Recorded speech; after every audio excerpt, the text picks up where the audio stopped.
Scientists believe that the TGF process begins in a thunderstorm's intense electrical field. Electrons within this field become accelerated upward. Above the storm, where the air is thin, the electrons can ramp up to speeds nearly as fast as the speed of light.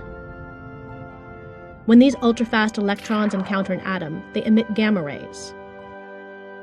Very rarely, one of these gamma ray photons grazes an atom and transforms into a pair of particles. One, an electron, is normal matter. The other is antimatter, the electron's opposite, called a positron.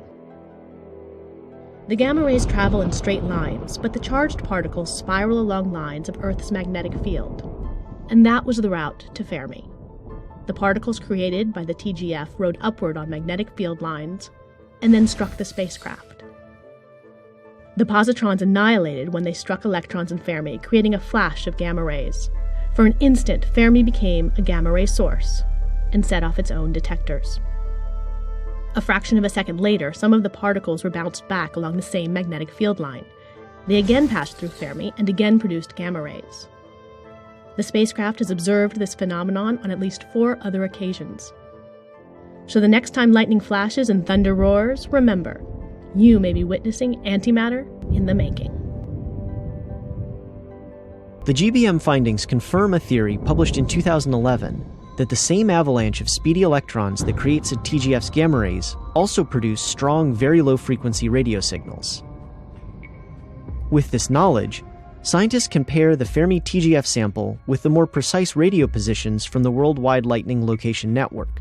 This will clarify weather patterns associated with TGFs and usher in new studies, perhaps helping scientists determine which types of thunderstorms produce some of Earth's highest energy natural light.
NASA scientists have tracked gravity waves traveling thousands of miles across our atmosphere in concentric rings. Large storms can create these waves, which grow and spread upward hundreds of miles above the Earth's surface.